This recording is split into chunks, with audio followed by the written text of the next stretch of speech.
उच्चतम न्यायालय के परिसर में खड़े हैं और इसमें जो आरोपी हैं मदर उसकी जो सास वो खुद जिला जज होकर रिटायर हुई हैं, तो एक जज के घर में अगर बहुरिया सुरक्षित नहीं है तो इस देश का उससे ज़्यादा दुर्भाग्य और क्या हो सकता है। उसका सिर्फ कसूर ये था, ऋतिक नागर के घर में उसकी शादी हुई थी, सिर्फ और सिर्फ कसूर ये था। उसके व्हाट्सएप चैट भी वायरल हो रहे हैं, तमाम चैनल पे देखें तो उसमें वो अपने आप को वो कर रही है, मतलब अपने आप को बचाने की, अपने आप को ये कह रही कि मैं रह नहीं सकती, सारा चीज़ है। उस घर का इतना इन्वायरमेंट खराब था, इसलिए अगर आप IPC या BNS की धारा अगर देखेंगे 498A जो कि अब 78 हो गया इस वाले में, उसमें अगर देखें तो उसमें मानसिक क्रूरता को भी क्रूरता माना गया। अगर हम किसी को कह दें कि तुम्हारे पत्नी को नहीं दिया है, मैं आपके चैनल के माध्यम से सरकार और लॉ मिनिस्ट्री को कहना चाहूँगा कि आप इस पर कम से कम फांसी की सजा तो आपको रखनी पड़ेगी, तभी डॉडी डेथ रुकेगा और सरकार जनता में भी एक अवेयरनेस होना पड़ेगा। यहाँ भी अगर देखें तो सिर्फ एक गाड़ी जो SUV 4 व्हीलर था और 50 लाख रुपए के लिए दहेज हुआ, मैं मानता हूँ बहुत गलत है और इन तीनों को बेल नहीं मिलनी चाहिए और ये बेल के बिल्कुल हकदार नहीं है।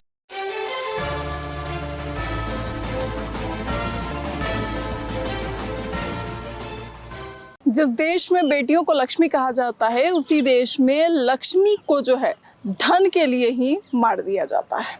अब सवाल ये है कि सुसाइड या फिर हत्या। सवाल ये भी है कि दो परिवार, कहानी एक, दो स्टेट, जिंदगानी एक, और वो मामला ये है कि दहेज के लिए दोनों ही बेटियों को पीड़ित होना पड़ा।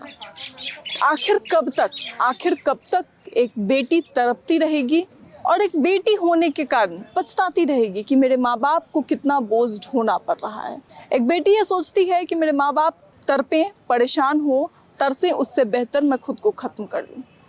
इस सब को लेकर के इस वक्त हमारे साथ खास बातचीत के लिए सुप्रीम कोर्ट के वकील सूरज जी मौजूद हैं। सूरज जी, दो परिवार, कहानी एक, दहेज के लिए प्रताड़ित किया गया और अब उसे सुसाइड बताया जा रहा है। नहीं, बिल्कुल ये बिल्कुल जो दीपिका नागर जो जिनका बहुत दुखद अंत हुआ और मौत हो गई दुर्भाग्य से, पूरी संवेदना उनके परिवार वालों के साथ है। 17 और 18 मई के रात में उनको बताया गया कि वो छत से जो है गिर गई और उनकी मौत हो गई। लेकिन पोस्टमार्टम जब हुआ, इंटरनल पोस्टमार्टम, तो इतने सारे मामले खुल के आए कि उनकी पूरे बॉडी में पेन, पूरा चोट है, अंदरूनी चोट, इवन के अंदर के नस और दिल तक फटे पड़े हैं। तो मैं मानता हूँ कि ये बड़ा जो है हैवानियत है उनके सास ससुर और पति जिसने भी किया, ऋतिक नागर ने किया, जिसको मदर ने किया। जबकि बहुत दुर्भाग्य के साथ ये कहना पड़ रहा है कि उनकी जो सास हैं वो जिला जज होकर रिटायर की हैं।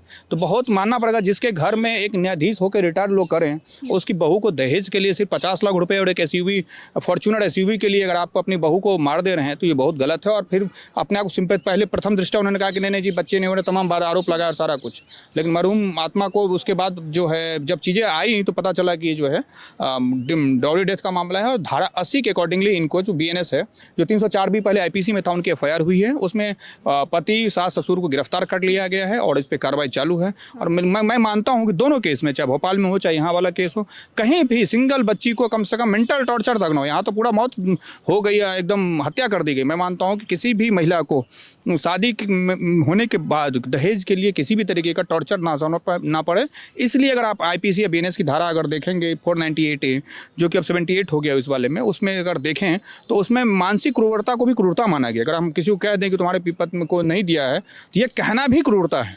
तो कानून बहुत स्पष्ट है, लेकिन मेरा मानना है, आपके चैनल के माध्यम से दर्शकों को बोलूँगा कि समाज में एक अवेयरनेस की बहुत ज़रूरत है और समाज इस चीज़ को देखे और दहेज वैसे ऊपर उठे। ये तो बहुत पाशविक कृत्य, पशु पक्षी भी ऐसा नहीं करते जितना आदमी हैवान होता जा रहा है। डेटा निकाला गया तो BBC की रिपोर्ट कहती है कि 95% आज भी शादियों में दहेज लिया जाता है।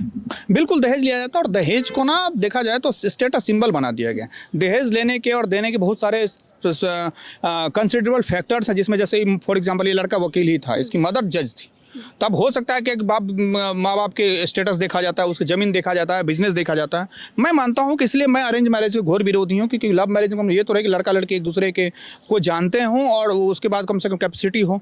और दहेज को लेकर के जो कानून है वो मैं मानता हूँ अभी भी एडुकेट नहीं है। धारा 80 जो BNS है, जो डॉरी डेथ की बात करता है, वो ये बताता है कि 7 साल के अंदर जो है अननेचुरल डेथ हुई है, सस्पिशियस डेथ, तो उसमें जो सज़ा है वो 7 साल से कम नहीं होगी और जो आजीवन कारावास तो नहीं होंगे। मैं आपके चैनल के माध्यम से सरकार और लॉ मिनिस्ट्री को कहना चाहूँगा कि आप इस पे कम से कम फांसी की सजा तो आपको रखनी ही रखनी पड़ेगी, तभी डॉडी डेथ रुकेगा और सरकार जनता में भी एक अवेयरनेस होना पड़ेगा। इसके पीछे कारण ये है कहीं ना कहीं दहेज लेने के, लोग सरकारी नौकरी की तरफ ज़्यादा रुझान रखते हैं सिर्फ इसलिए कि दहेज पाना है। तो अगर आप हिंदी बेल्ट को देखें इधर बीच, मतलब यूपी, बिहार, एमपी, छत्तीसगढ़, इस तरफ, तो बहुत सारे जो लोग सरकारी नौकरी करते देश सेवा करने, उनको कोई देश सेवा नहीं करनी, वो सिर्फ दहेज लेना है, मोटा रकम लेना है, स्टेटस सिंबल दिखाना है। इसलिए जो है यहाँ भी अगर देखें तो सिर्फ एक गाड़ी जो SUV 4 व्हीलर था और 50 लाख रुपए के लिए दहेज हुआ, मैं मानता हूँ बहुत गलत है और इन तीनों को बेल नहीं मिलनी चाहिए और ये बेल के बिल्कुल हकदार नहीं है। और इनको जो विधि संगत, अभी चूंकि कानून एज पर अभी का लॉ यही है कि मिनिमम 7 साल ये जाएंगे ही जाएंगे और जो कि आजीवन कारावास तक होंगी।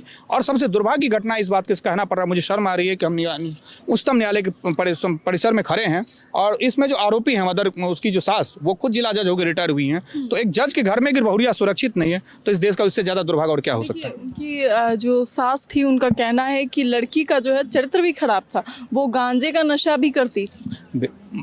मान लेते हैं वर्ष के सिनेरियो 1% के लिए मान भी लिया जाए, उनका एलिगेशन को मान लेते हैं, वर्ष के सिनेरियो ठीक था, चरित्र खराब था या गांजे का नशा। क्या किसी व्यक्ति का चरित्र खराब होना और गांजे का नशा करना आपको डॉडी डेथ करने का आपको अधिकार दे देता है? क्या अभी जो मेडिकल पाया गया उसमें पूरा बॉडी पर टॉर्चर पाया गया, अंदर की नसें फटी पड़ी हैं, जो स्टैब और सारी चीज़ें हुई हैं, तो इसको मौत में आपको पाया गया और अब आप अपने बचाव के लिए आप कुछ भी एलिगेशन लगाते हो। मैं मानता हूँ कि अगर 1 मिनट के लिए कुछ था भी ऐसा, तो उसका भी लीगल डिकोर्स ये था कि आप तलाक फाइल कर देते हैं। आप अपने तरफ से तलाक, आप तो खुद जज रह चुकी हैं, तलाक फाइल कर देते हैं। वो ना करके आपने सीधे उस महिला को चीखती रही महिला, उसको आपने ऐसी मौत दी जिसके लिए वो एकदम हकदार नहीं, जिसका कोई कसूर नहीं था।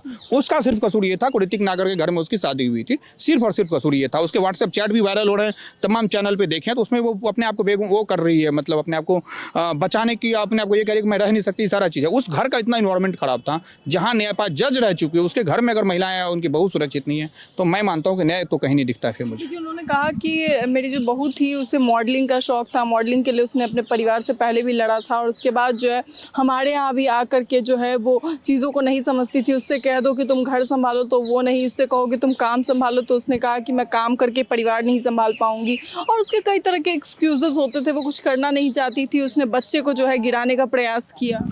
मैं मान लेता हूँ 1 मिनट के लिए आपकी सारी बात और उनके एलिगेशन, जो जज साहिबा हैं उनके एलिगेशन को 1 मिनट के लिए वर्ष के सिनेरियो मान भी लेते हैं। क्या मॉडलिंग करना कोई गलत है? या इतने बॉलीवुड के मॉडल हैं, बॉलीवुड से लेकर तमाम हिंदी फिल्म्स, कन्नड़ मूवी, तमिल, कोई गलत, किसी की स्वेच्छा हो सकती है। हम ही वकील हैं, आप ही पत्रकारों को, गलत तो है नहीं, हम अपने अपने पेशे में हैं।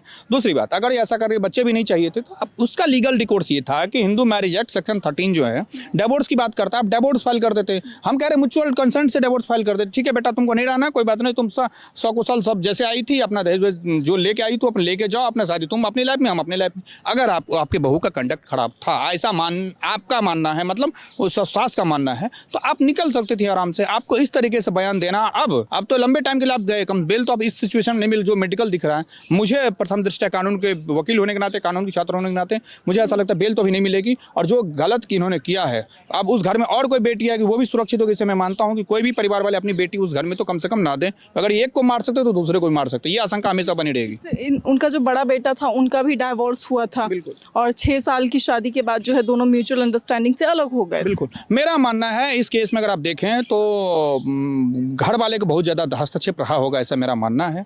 क्योंकि जैसा बता रहे कि 6 साल का उनका रहने के बाद म्यूचुअल, इस मामले में भी कर सकते थे। समझदारी यही होता है कि अगर आपको नहीं रहना था तो आप रह लेते हैं, नहीं निभ रहा है तो आप हट जाइए। सम्मान, एक ऑनरेडी एग्जिट होना चाहिए था। मैं मानता हूँ कि इस केस में जो भी हुआ है बहुत गलत हुआ है और हमारा पूरा जो है संवेदना उस महिला, उस दुखद परिवार के साथ है जिनकी बेटी के साथ ऐसा घटा है।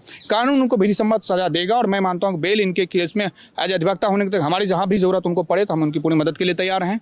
और आप जो भी हो सकता है हम उनको कानूनी राय जरूर देंगे और इसमें बेल इनको नहीं मिलनी चाहिए। सर, जो पीड़ित परिवार है वो कानूनी प्रक्रिया और एनकाउंटर की मांग कर रहा है। देखिए, एनकाउंटर तो विधि सम्मत नहीं है। एनकाउंटर को कभी भी लॉफुली नहीं कहा जा सकता। यूपी के अंदर होता है और योगी सरकार ने तमाम सारी चीज़ों को लेकर पुलिस को छूट दे रखी है, सारा चीज़ होती भी है और बहुत सारा देखा जाए तो क्राइम कंट्रोल भी हुआ है। लेकिन अगर आप देखें रूल ऑफ लॉ और कानून के हिसाब से तो एनकाउंटर नहीं हो और गिरफ्तार हो चुके तो अब तो वैसे भी एनकाउंटर नहीं होगा।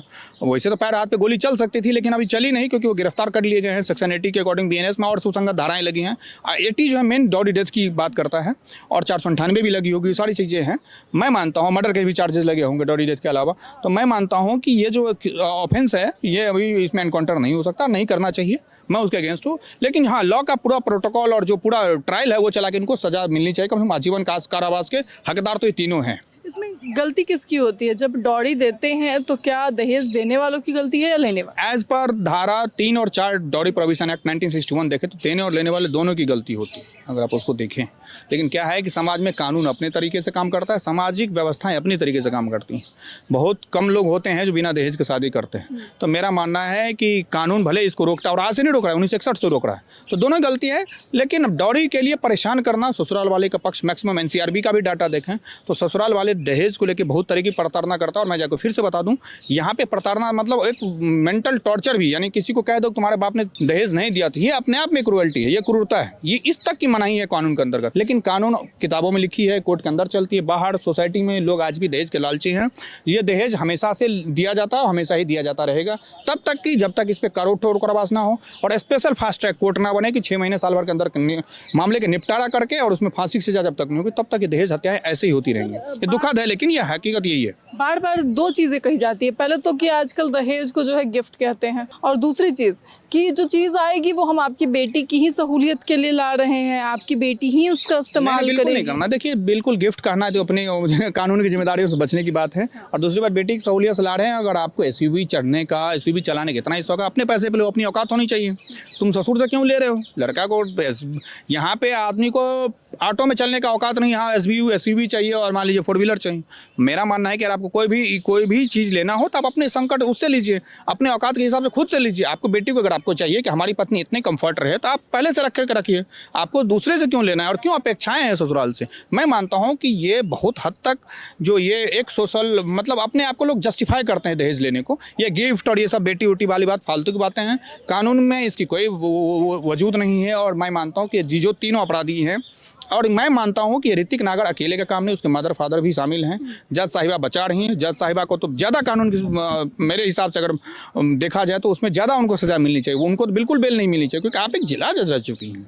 आप सोचिए कि जब आपके घर में बहुएं सुरक्षित हैं, पता नहीं आपके कोर्ट में कितने उनको छोड़ रखा होगा, आपकी कैसे न्याय आपने किया होगा जब आपके घर में अन्याय हो रहा। तो मैं आज जो इसकी जान चली गई, किसी एक की जान चली गई। यहाँ होता है कि टॉर्चर करते हैं, थोड़ी सी बात थी तो एक बार के लिए उसकी ग्रेविटी कम काट सकते नहीं। यहाँ तो उसको फिजिकल टॉर्चर जो मेडिकल रिपोर्ट आई उसमें इतना ज़्यादा हो रखा है कि बहुत दुखद और बहुत ही मार्मिक घटना है।